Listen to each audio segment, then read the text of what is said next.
શરૂ કરીએ આપણે ચેપ્ટર નંબર 14 વનસ્પતિમાં શ્વસન.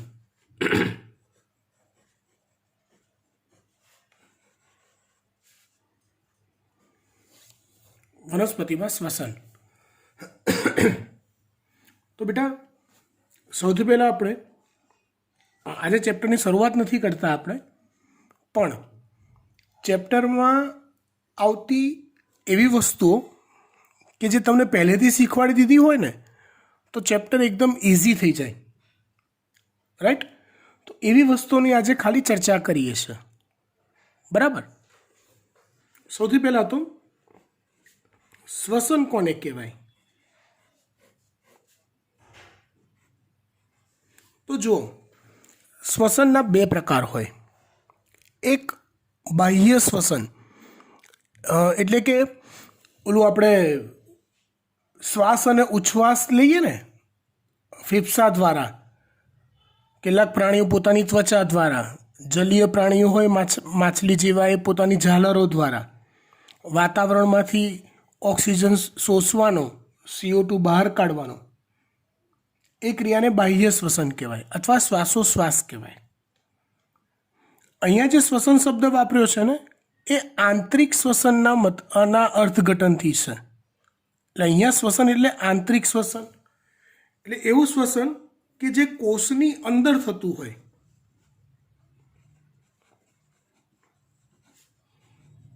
કોષની અંદર થતું હોય એવું,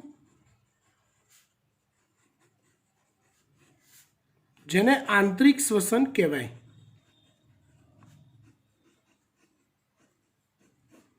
કોષની અંદર થતું હોય એવું જેને આંતરિક શ્વસન કહેવાય. હવે જુઓ, શ્વસન એટલે શું? તો જે શ્વાસ્ય પદાર્થ હોય,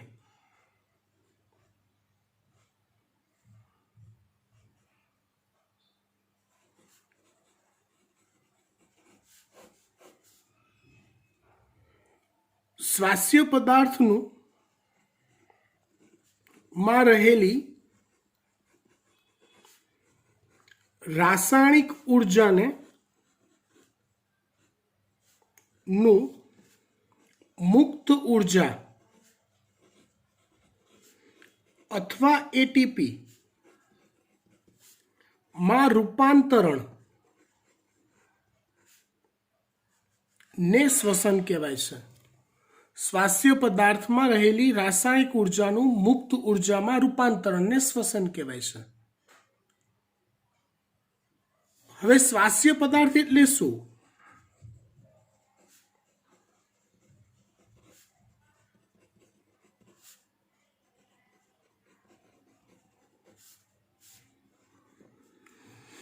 એ સમજો. તો કે જે પદાર્થના રાસાયણિક બંધોમાં રહેલી સંચિત ઉર્જાનું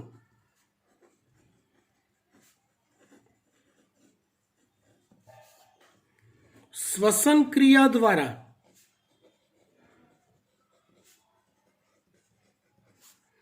મુક્ત ઉર્જામાં એટલે કે ATPમાં રૂપાંતરણ થઈ શકતું હોય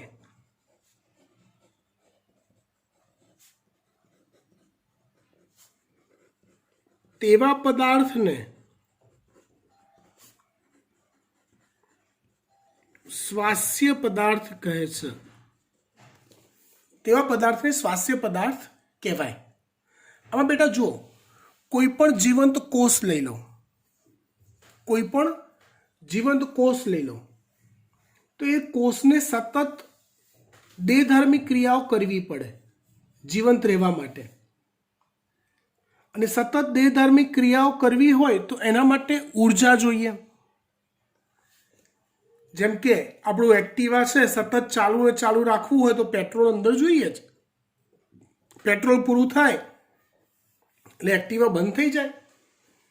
એવી જ રીતે કોષને જીવંત રહેવું છે તો કે હા, જો જીવંત રહેવું છે તો એના માટે કોષને સતત એટીપી મળતા રહેવા જરૂરી છે, મુક્ત ઉર્જા મળતી રહેવી જરૂરી છે, એટલે તરત વાપરી શકાય તેવી ઉર્જા. મુક્ત ઉર્જાનો અર્થ બી સમજાવો. મુક્ત ઉર્જા તો જરૂર પડે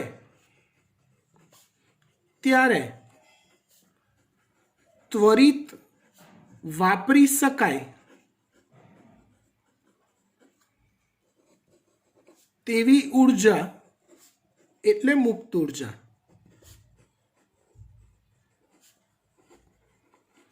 એટલે કોષને પોતાની દેહધાર્મિક ક્રિયાઓ ચાલુ રાખવા માટે મુક્ત ઉર્જા જોઈએ, મતલબ કે એટીપી જોઈએ. એટીપી મુક્ત ઉર્જાનું એવું એક સ્વરૂપ છે.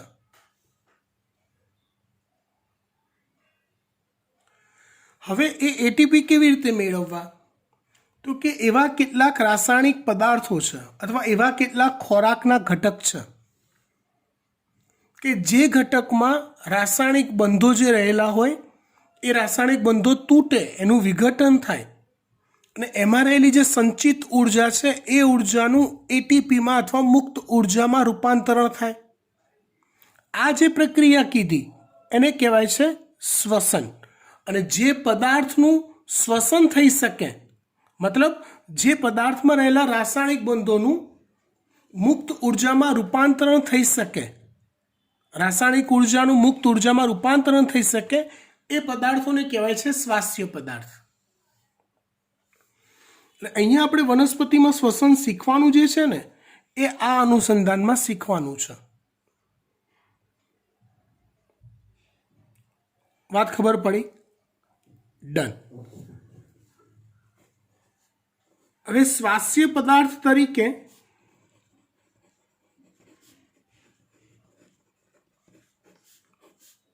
ઘણા બધા પદાર્થ હોઈ શકે. કાર્બોદિત છે, લિપિડ છે, પ્રોટીન છે. આપણા કોષો કે વનસ્પતિના કોષો એ કાર્બોદિત, લિપિડ અને પ્રોટીનમાં રહેલા રાસાયણિક બંધોનું મુક્ત ઉર્જા અથવા એટીપીમાં રૂપાંતરણ કરી શકે છે. માટે આ ત્રણ ઘટકોને શ્વાસ્ય પદાર્થ કહેવાય મોસ્ટલી. પણ એમાં સૌથી મુખ્ય શ્વાસ્ય પદાર્થ છે કાર્બોદિત, જેમાં ગ્લુકોઝ સર્વોપરી છે. એટલે મોટા ભાગના કિસ્સામાં શ્વાસ્ય પદાર્થ તરીકે ગ્લુકોઝનો વપરાશ થતો હોય છે. એટલે ગ્લુકોઝમાં રહેલી રાસાયણિક ઉર્જા એટીપીમાં અથવા મુક્ત ઉર્જામાં રૂપાંતરિત થતી હોય છે. કઈ ક્રિયામાં? શ્વસન ક્રિયામાં. કઈ ક્રિયામાં? શ્વસન ક્રિયામાં. એટલે આપણે અહીંયા ગ્લુકોઝ દ્વારા થતી જે શ્વસન ક્રિયા છે એને પાયામાં રાખીને આખું ચેપ્ટર શીખવાનું છે. એટલે આપણે આખા ચેપ્ટરમાં શીખવાનું શું? તો કે ગ્લુકોઝનું વિઘટન થતું જાય અથવા દહન થતું જાય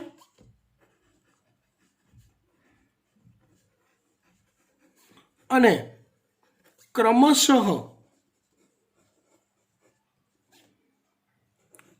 એટીપી પ્રાપ્ત થતા જાય.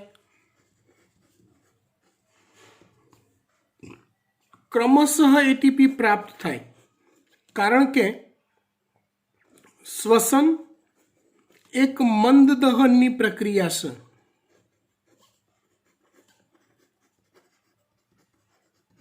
જેમાં ઉર્જા એક સાથે મુક્ત થવાની જગ્યાએ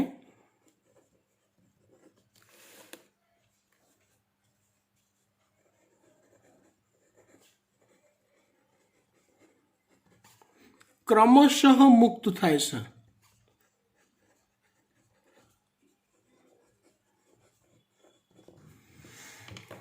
ઉર્જા એક સાથે મુક્ત થવાની જગ્યાએ ક્રમશઃ મુક્ત થાય છે. કોની વાત કરીએ આપણે? શ્વસનની. જોઈએ આપણે આખી વાત તબક્કાવાર.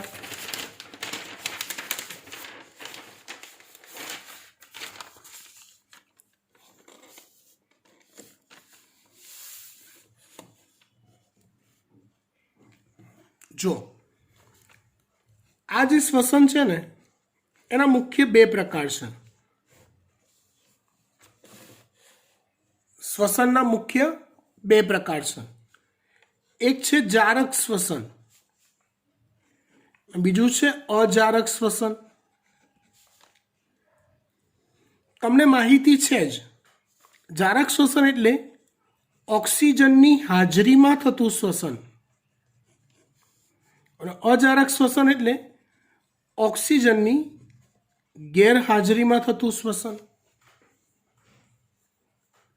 જારક શ્વસન એટલે ઓક્સિજનની હાજરીમાં થતું હોય એવું અને અજારક શ્વસન એટલે ઓક્સિજનની ગેરહાજરીમાં થતું હોય એવું.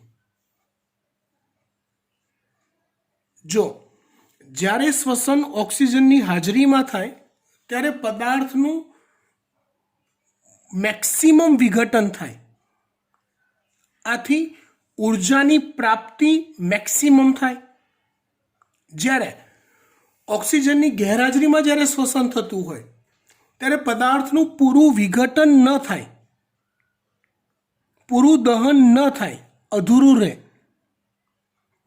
અને માટે ઉર્જાની પ્રાપ્તિ અથવા એટીપીની પ્રાપ્તિ ઓછી માત્રામાં થાય.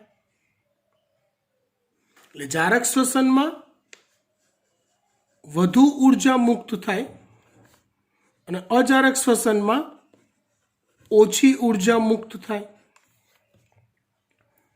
એક જ પદાર્થ વિચારો, ધારો કે હું ગ્લુકોઝ જ વિચારું તો ગ્લુકોઝનું ઓક્સિજનની હાજરીમાં દહન થાય, જારક શ્વસન થાય તો વધુ ઉર્જા મળે અને ઓક્સિજનની ગેરહાજરીમાં દહન થાય, અજારક શ્વસન થાય તો ઓછી ઉર્જા પ્રાપ્ત થાય.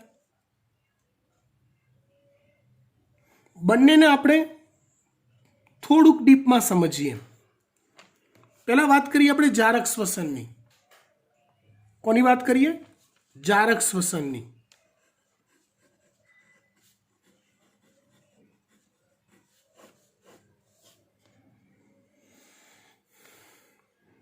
ધારો કે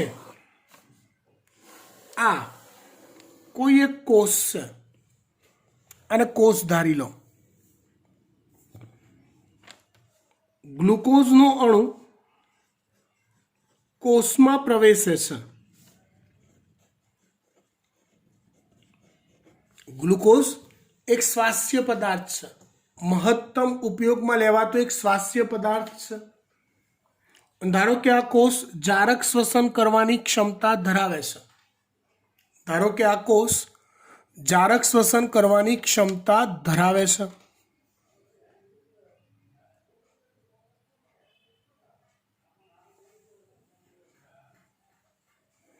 તો એ ગ્લુકોઝનો અણુ કોષમાં પ્રવેશ્યા પછી સૌ પ્રથમ સમજો બરાબર હું, એ ગ્લુકોઝના અણુ પર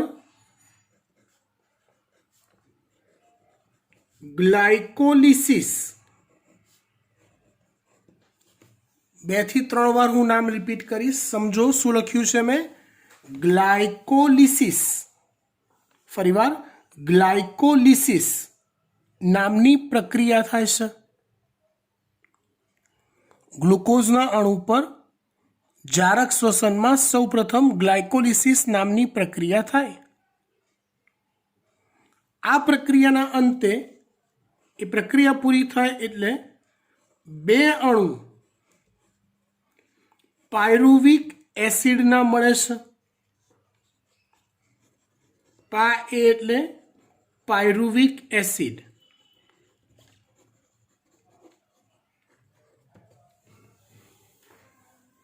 ગ્લુકોઝ પર જારક શ્વસનમાં સૌપ્રથમ ગ્લાયકોલિસિસ નામની પ્રક્રિયા થાય.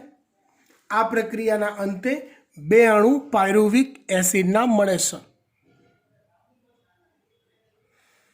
ગ્લાયકોલિસિસ પ્રક્રિયા જે છે, આ પ્રક્રિયા જે છે એ પ્રક્રિયા કોષ રસ આધારકમાં થાય છે. ગ્લાયકોલિસિસ પ્રક્રિયા કઈ જગ્યાએ થાય છે? તો કે કોષ રસ આધારકમાં થાય છે. હવે કોષ રસ આધારક એટલે શું એ બી સમજી લઈએ આપણે, એટલે લોચા ના પડે, કશું કન્ફ્યુઝન ના રહે.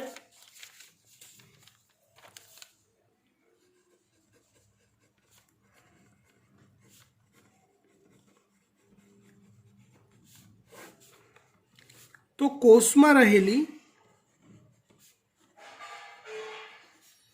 વિવિધ અંગિકાઓ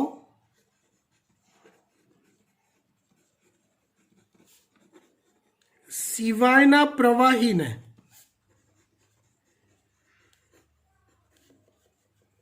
કોષરસ આધારક કહે છે. કોને કહેવાય? કોષમાં રહેલી વિવિધ અંગિકાઓ સિવાયના પ્રવાહીને, મતલબ કણાભસૂત્ર, હરિતકણ, રિબોઝોમ, લાઇસોઝોમ એવી કોઈ અંગિકા નહીં, બધી અંગિકાઓ હું કોષમાંથી બહાર કાઢી લઉં તો એ અંગિકાઓ બહાર કાઢ્યા પછી છેલ્લે જે પ્રવાહી બચ્યું એને કોષરસ આધારક કહેવાય. છેલ્લે જે પ્રવાહી બચ્યું એને કોષરસ આધારક કહેવાય. તો અંગિકાઓ સિવાયના પ્રવાહીને કોષરસ આધારક કહેવાય. મતલબ ગ્લાયકોલિસિસ પ્રક્રિયા કોઈ અંગિકામાં નથી થતી, ખાલી ને ખાલી જે પ્રવાહી હોય કોષની અંદરનું, અંગિકાઓ સિવાયનું, એની અંદર થાય છે.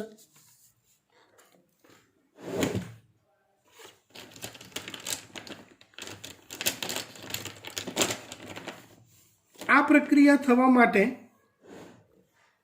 આ પ્રક્રિયા મતલબ ગ્લાયકોલિસિસ પ્રક્રિયા થવા માટે ઓક્સિજનની હાજરી અનિવાર્ય નથી. આ વાક્યનો અર્થ, જો ઓક્સિજન હાજર નથી તો પણ ગ્લાયકોલિસિસ પ્રક્રિયા થાય છે. જો ઓક્સિજન હાજર છે તો પણ ગ્લાયકોલિસિસ પ્રક્રિયા થાય છે. ઓક્સિજન હાજર નથી તો પણ ગ્લાયકોલિસિસ પ્રક્રિયા થાય, ને ઓક્સિજન હાજર છે તો પણ ગ્લાયકોલિસિસ પ્રક્રિયા થાય જ. ગ્લાયકોલિસિસ પ્રક્રિયા થવા માટે ઓક્સિજન હોય કે ના હોય કંઈ ફરક પડતો નથી. ફરીવાર, ગ્લુકોઝનો અણુ કોષમાં આવ્યો, કોષમાં સૌપ્રથમ ગ્લુકોઝના અણુ પર જારક શ્વસનની વાત કરીએ છીએ. ગ્લુકોઝના અણુ પર ગ્લાયકોલિસિસ નામની પ્રક્રિયા થાય. એ પ્રક્રિયાના અંતે બે અણુ પાયરુવિક એસિડના મળે. ગ્લાયકોલિસિસ પ્રક્રિયાનું સ્થાન તો કે કોષરસ આધારક. આ પ્રક્રિયા થવા માટે ઓક્સિજનની હાજરી અનિવાર્ય નથી, એટલે ઓક્સિજન હાજર હોય તો પણ આ પ્રક્રિયા થાય, ઓક્સિજન હાજર ન હોય તો પણ આ પ્રક્રિયા થાય.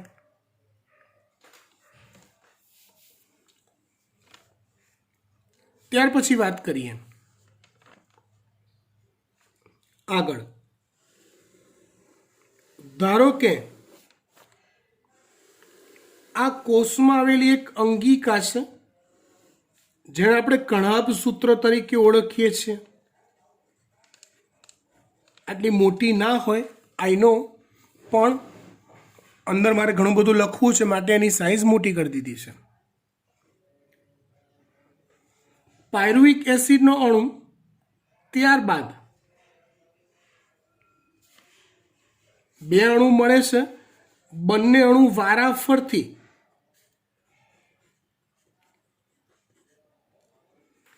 કણાભસૂત્રમાં પ્રવેશ કરે છે. એટલે કણાભસૂત્રમાં ચાલતી જે પ્રક્રિયાઓ છે એ એક એક પાયરુવિક એસિડ પર વારાફરતી થાય છે. મતલબ બે પાયરુવિક એસિડના અણુ જો ગ્લુકોઝના, હું જે સમજાવું છું ને એ ઇમ્પોર્ટન્ટ વસ્તુ સમજાવું છું. આ ચેપ્ટરમાં સૌથી અઘરી વસ્તુ આવે છે એટીપીની ગણતરીવાળા MCQ. બાકી તો ચેપ્ટર તમે ગોખશો એટલે આવડી જશે. પણ એ એટીપીની ગણતરીનું લોજિક જે છે અહીંયા થોડું ઘણું ક્લિયર થશે. સો પ્લીઝ ધ્યાન આપજો. ના ખબર પડે તો પૂછજો. એ પાયરુવિક એસિડનો અણુ વારાફરતી કણાભ સૂત્રમાં પ્રવેશે છે. મતલબ કણાભ સૂત્રમાં થતી જે જારક શ્વસનની પ્રક્રિયાઓ છે એ 2 વાર થાય છે. કેમ કે ગ્લુકોઝનું દહન થઈ ગ્લાયકોલિસિસના અંતે પાયરુવિક એસિડના 2 અણુ મળેલા છે. માટે સૌપ્રથમ કણાભ સૂત્રમાં પાયરુવિક એસિડ પર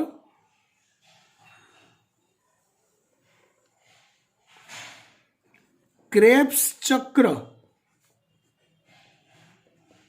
નામની એક ચક્રીય પ્રક્રિયા થાય છે. જેમ ઓલું પ્રકાશ સંશ્લેષણમાં કેલ્વિન ચક્ર હતું ને, એવું અહીંયા ક્રેબ્સ ચક્ર નામની એક ચક્રીય પ્રક્રિયા થાય છે. ક્યાં થાય છે? કણાભ સૂત્રમાં. કણાભ સૂત્રમાં પણ એ પ્રક્રિયા ક્યાં થાય? તો કે કણાભ સૂત્રના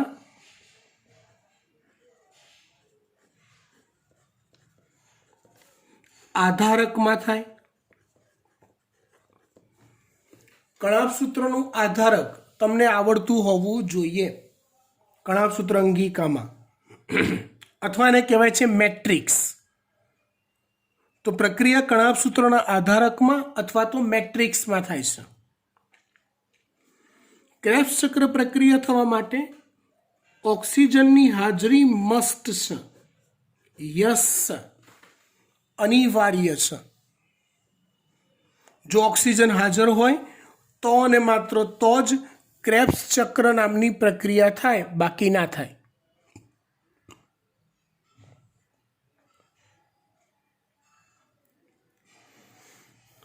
ક્રેબ્સ ચક્રમાં એ ચક્ર ચાલતું હોય ત્યારે જુદા જુદા તબક્કે ઓક્સિડેશન થાય છે. અને એ ઓક્સિડેશન થાય તે દરમિયાન 2H+ આયનો એટલે કે પ્રોટોન આયનો મુક્ત થાય છે. ઓક્સિડેશનનો અર્થ તમને ખબર છે, પ્રોટોન અને ઇલેક્ટ્રોન મુક્ત થવા પ્રક્રિયામાંથી. તો એ જે પ્રોટોન આયન મુક્ત થયા એના પર આધારિત એક બીજી પ્રક્રિયા થાય છે, જેને ઇલેક્ટ્રોન ટ્રાન્સફર સિસ્ટમ, ટૂંકું નામ છે ETS નામની પ્રક્રિયા થાય છે. એટલે આમ જોવા જાઓ તો ક્રેબ્સ ચક્રથી ઇલેક્ટ્રોન ટ્રાન્સફર સિસ્ટમ સાવ જુદી પ્રક્રિયા નથી, પણ ક્રેબ્સ ચક્ર દરમિયાન જુદા જુદા તબક્કે ઓક્સિડેશન થતું હોય, તે ઓક્સિડેશનમાંથી પ્રોટોન મુક્ત થતા હોય, તો એ પ્રોટોન પર આધારિત એક બીજી પ્રક્રિયા છે જેને કહેવાય ઇલેક્ટ્રોન ટ્રાન્સફર સિસ્ટમ, ETS. આ જે પ્રક્રિયા છે એ કણાભ સૂત્રના ક્રિસ્ટી પટલ ઉપર થાય છે. કણાભ સૂત્રનું આંતરિક ઓલું ગળીઓવાળું પટલ, જેને ક્રિસ્ટી પટલ કહેવાય, એ ક્રિસ્ટી પટલ પર ઇલેક્ટ્રોન ટ્રાન્સફર સિસ્ટમ નામની પ્રક્રિયા થાય છે.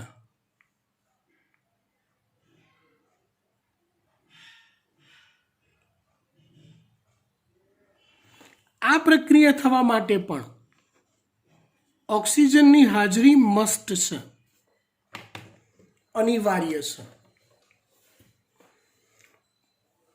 ટૂંકમાં આટલા મુદ્દા ધ્યાનમાં રાખવા પડે. એ મુદ્દાને સવાલ તરીકે રજૂ કરીશ અને જવાબ પણ હું જ આપીશ. જારક શ્વસનમાં ટોટલ કેટલા તબક્કા હોય? તો આમ જોવા જાવ તો 3: ગ્લાયકોલિસિસ, ક્રેબ્સ ચક્ર, ETS. ગ્લાયકોલિસિસ પ્રક્રિયા ક્યાં થાય? તો કે કોષમાં આવેલા કોષરસ આધારકમાં થાય. ક્રેબ્સ ચક્ર પ્રક્રિયા ક્યાં થાય? તો કે કોષમાં કણાભ સૂત્ર નામની અંગિકા હોય એ કણાભસૂત્ર નામની અંગિકાની અંદર રહેલા પ્રવાહીમાં એટલે કે આધારકમાં થાય, મેટ્રિક્સમાં થાય. ETS પ્રક્રિયા ક્યાં થાય? તો કે કણાભસૂત્રમાં આવેલા ક્રિસ્ટી પટલો પર થાય. ETS પ્રક્રિયા ક્યાં થાય? તો કે કણાભસૂત્રમાં આવેલા ક્રિસ્ટી પટલો પર થાય. સારું. હવે ગ્લુકોઝના એક અણુનું જ્યારે જારક શ્વસન થતું હોય ત્યારે ગ્લાયકોલિસિસ, ક્રેબ્સ ચક્ર અને ઓક્સિડેટિવ ફોસ્ફોરીકરણ અથવા ઇલેક્ટ્રોન ટ્રાન્સફર સિસ્ટમ, આ પ્રક્રિયાઓ કેટલી વાર થાય? તો જવાબ, ગ્લાયકોલિસિસ પ્રક્રિયા એક જ વાર થાય. અને બીજી અને ત્રીજી પ્રક્રિયાઓ જે છે, ક્રેબ્સ ચક્ર અને ETS છે, એ બે વાર થાય. કેમ કે પાયરુવિક એસિડનો 2 અણુ અહીંયા બને છે અને પ્રત્યેક અણુ વારાફરતી આ બંને પ્રક્રિયામાં સંકળાય છે. આટલું થાય એટલે ગ્લુકોઝનું જારક શ્વસન પૂરું થયું કહેવાય.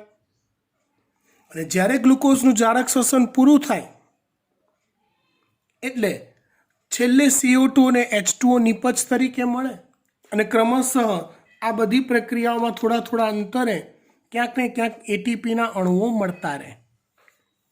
આમ ગ્લુકોઝનું રૂપાંતરણ વિઘટન થઈ CO2 અને H2O મળે અને છેલ્લે કોષની જે જરૂરિયાત હતી શ્વસન માટેની ATP, એ ATPની સારી એવી માત્રામાં પ્રાપ્તિ થાય.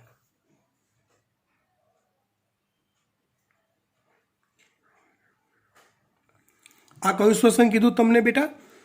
જારક શ્વસન. આને રિલેટેડ આપણે બીજું શ્વસન જોઈએ જેને કહેવાય અજારક શ્વસન.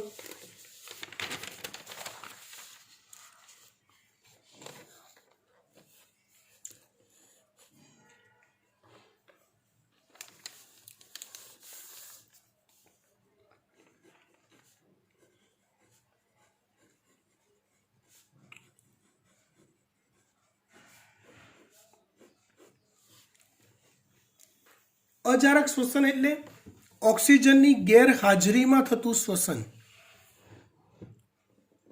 આવું શ્વસન કોણ કરે? સમજાવો. આવું શ્વસન કોણ કરે? તો એક, જારક શ્વસન કરવા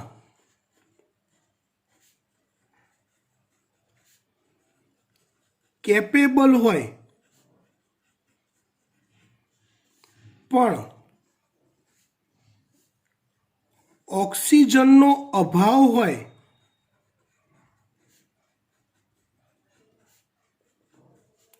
તે સજીવો કરે. અને બીજું, જારક શ્વસન કરવા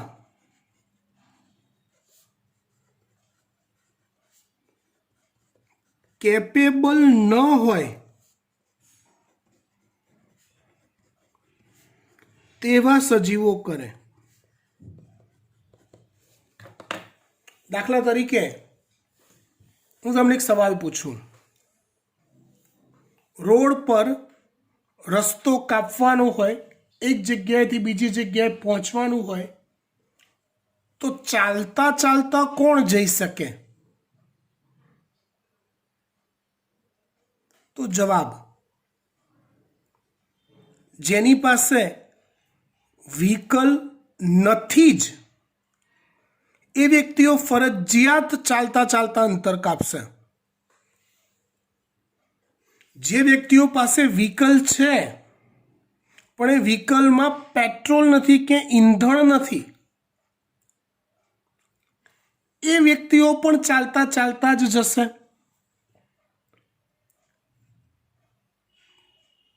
અને જે વ્યક્તિઓ પાસે વ્હીકલ છે અને એમાં પેટ્રોલ બી છે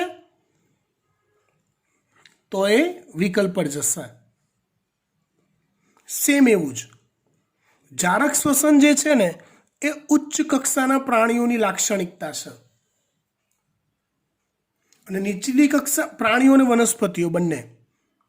અને અજારક શ્વસન એ નીચલી કક્ષાના સજીવોની લાક્ષણિકતા છે.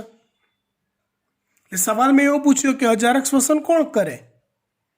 તો જવાબ, જે જારક શ્વસન કરવા કેપેબલ નથી એવા નીચલી કક્ષાના સજીવો અજારક શ્વસન કરે ફરજિયાતપણે. અને જે સજીવો જારક શ્વસન કરવા કેપેબલ છે, જે સજીવો જારક શ્વસન કરવા કેપેબલ છે પણ ઓક્સિજન અવેલેબલ નથી અમુક ટાઈમ પૂરતો, અમુક સમય પૂરતો, તો એ સંજોગોમાં પણ જારક શ્વસન રેગ્યુલર પ્રિફર કરતો હોય એવો સજીવ ના છૂટકે એટીપી મેળવવા માટે અજારક શ્વસન તરફ વળે છે. ક્લિયર? That's fine. શરૂઆત કરીએ આપણે અજારક શ્વસનની, જેની શરૂઆત થાય છે ગ્લુકોઝના અણુથી. તો જો જ્યારે ગ્લુકોઝનું અજારક શ્વસન થતું હોય ત્યારે પણ સૌથી પહેલાં એના પર ગ્લાયકોલિસિસ નામની જ પ્રક્રિયા થાય છે. શા માટે? કારણ કે આગળ તમને સમજાયું એમ ગ્લાયકોલિસિસ એક એવી પ્રક્રિયા છે કે જે થવા માટે ઓક્સિજન જરૂરી નથી. ઓક્સિજન હોય તોય ગ્લાયકોલિસિસ થાય, ઓક્સિજન ના હોય તોય ગ્લાયકોલિસિસ પ્રક્રિયા થાય. એટલે ગ્લુકોઝનું ગ્લાયકોલિસિસ થવું એ બંને શ્વસનમાં શક્ય છે, જારક અને અજારક. એ ગ્લાયકોલિસિસના અંતે શું પ્રાપ્ત થાય? તો કે 2 અણુ પાયરુવિક એસિડના પ્રાપ્ત થાય. ગ્લાયકોલિસિસ પ્રક્રિયા પૂરી થાય એટલે શું પ્રાપ્ત થાય? તો કે 2 અણુ પાયરુવિક એસિડના પ્રાપ્ત થાય. ત્યાર પછી ક્રેબ્સ ચક્ર પ્રક્રિયા થાય. શું વિચારો છો? થાય કે ના થાય? ના થાય. કેમ ના થાય? કેમ કે ક્રેબ્સ ચક્ર અને ઇટીએસ આ બંને પ્રક્રિયાઓ થવા માટે ઓક્સિજનની હાજરી અનિવાર્ય છે. ઓક્સિજન હાજર હોય તો અને માત્ર તો જ આ બંને પ્રક્રિયાઓ થાય છે. માટે હવે અજારક શ્વસનમાં નવી પ્રક્રિયા કોઈક થતી હશે. હવે સમજો, જો અજારક શ્વસન કરતો કોષ કોઈ વનસ્પતિ કોષ હશે, કોઈક વનસ્પતિ કોષ હોય કે જે બાપડો અજારક શ્વસન કરતો હોય, તો એ વનસ્પતિ કોષમાં અજારક શ્વસન દ્વારા 2 અણુ પાયરુવિક એસિડમાંથી 2 અણુ ઇથેનોલના મળે છે અને થોડાક એટીપી પ્રાપ્ત થાય છે. જો અજારક શ્વસન કરતો કોષ કોઈક પ્રાણી કોષ હોય તો એમાં 2 અણુ પાયરુવિક એસિડમાંથી 2 અણુ લેક્ટિક એસિડના બને છે અને થોડીક એટીપી, થોડાક ઉર્જા પ્રાપ્ત થાય છે. ટૂંકમાં હું એવું કહું કે વનસ્પતિ કોષમાં અજારક શ્વસન સમજાવો તેમાં 2 પ્રક્રિયા થાય, એક ગ્લાયકોલિસિસ અને બીજી પ્રક્રિયા પાયરુવિક એસિડમાંથી ઇથેનોલ બનવાની. હું એવું કહું પ્રાણી કોષમાં અજારક શ્વસન સમજાવો તો 2 પ્રક્રિયા થાય, એક ગ્લાયકોલિસિસ અને બીજી પાયરુવિક એસિડમાંથી લેક્ટિક એસિડ બનવાની પ્રક્રિયા. આ મુજબ જારક અને અજારક શ્વસનની વહેંચણી કરી શકાય છે. જેટલી વાત તમને અત્યારે કીધી, સમજો, જેટલી વાત તમને અત્યારે કીધી એ આખા ચેપ્ટરનો સારાંશ કીધો તમને. આખા ચેપ્ટરનો સારાંશ જે તમારા મગજમાં ફિટ થવો અનિવાર્ય છે. કેટલાક અગત્યના શબ્દો સમજાવું. કામ લાગે એવા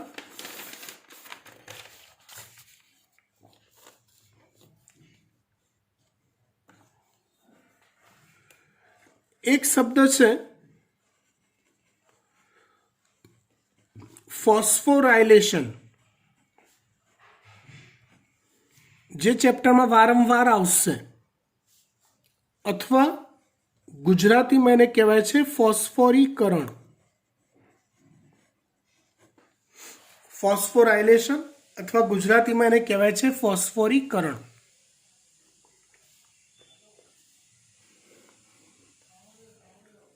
કોને કહેવાય?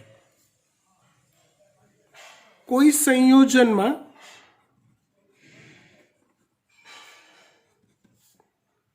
ફોસ્ફેટ એટલે કે અકાર્બનિક ફોસ્ફેટ PO4-3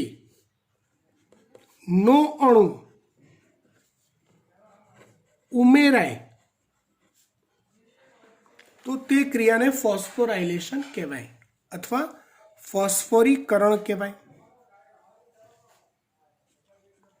બીજો શબ્દ છે ડિફોસ્ફોરાયલેશન અથવા વિફોસ્ફોરીકરણ. ડિફોસ્ફોરાયલેશન અથવા વિફોસ્ફોરીકરણ.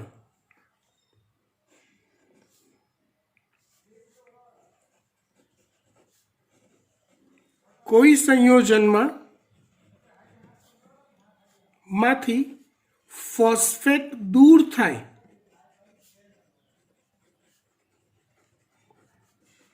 એ પ્રક્રિયાને ડિફોસ્ફોરાયલેશન અથવા વિફોસ્ફોરીકરણ કહેવાય. કોઈ સંયોજનમાંથી ફોસ્ફેટ દૂર થાય તો એ પ્રક્રિયાને ડિફોસ્ફોરાયલેશન અથવા વિફોસ્ફોરીકરણ કહેવાય. સમજો બેટા, આ પહેલી અને બીજી પ્રક્રિયા કીધી ને એ બંને અરસપરસ થતી પ્રક્રિયા છે. ધારો કે આ પેન સાથે આ ઢાંકણું જોડાયેલું છે અને ઢાંકણું ધારો કે ફોસ્ફેટ છે એવું માની લો, જે પેન સાથે જોડાયેલું છે. આ ઢાંકણું ફરીવાર આ પેન સાથે ઢાંકણું જોડાયેલું છે, આ ઢાંકણું ફોસ્ફેટ છે એવું માની લો. તો આ ઢાંકણું અહીંથી નીકળે અને આ બીજી પેન સાથે જોડાય આમ. તો આ પેને ફોસ્ફેટ મેળવ્યો એટલે આ પેનનું થયું ફોસ્ફોરીકરણ. પણ એ ફોસ્ફેટ આપ્યો કોણે? આ પેને. આમાંથી ફોસ્ફેટ દૂર થયો તો આનું કહેવાય વિફોસ્ફોરીકરણ અથવા ડિફોસ્ફોરાયલેશન. અને આમાંથી ફોસ્ફેટ આની જોડે ગયો એટલે આનું થયું કહેવાય ફોસ્ફોરાયલેશન. સમજ પડી વાત? ડન. ત્રીજો શબ્દ છે કાર્બોક્સિલેશન.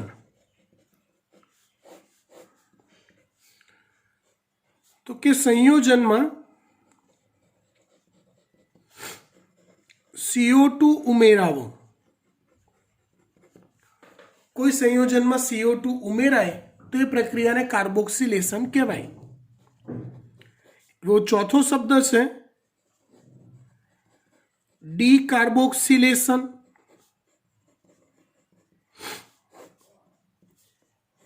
સંયોજનમાંથી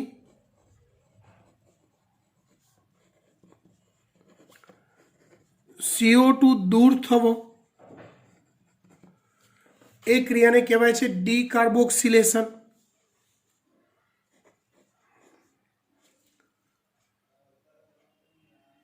ત્યાર પછી આવે છે ત્રીજો શબ્દ ઓક્સિડેશન અથવા એને કહેવાય ડિહાઇડ્રોજિનેશન.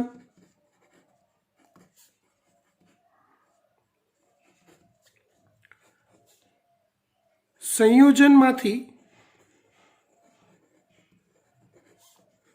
2H+ અને 2 ઇલેક્ટ્રોન માઇનસ દૂર થાય એ ક્રિયાને કહેવાય ઓક્સિડેશન અથવા ડિહાઇડ્રોજિનેશન. રિડક્શન અથવા હાઇડ્રોજિનેશન.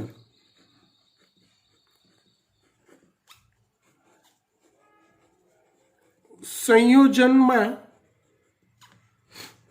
2H પ્લસ અને 2 ઇલેક્ટ્રોન માઇનસ ઉમેરાય, એડ થાય તો એને સંયોજનનું રિડક્શન થયું કહેવાય અથવા એનું હાઇડ્રોજિનેશન થયું કહેવાય. આટલા શબ્દો યાદ રાખીએ અને આજના લેક્ચરમાં જેટલું ચલાવ્યું છે એટલું યાદ રાખીએ એટલે ચેપ્ટરમાં આપણને ટકાટક ખબર પડવા માંડે. ઓકે, આજે સુધી રાખીએ છીએ. ચેપ્ટર સ્ટાર્ટ કરીશું નેક્સ્ટ લેક્ચરમાં.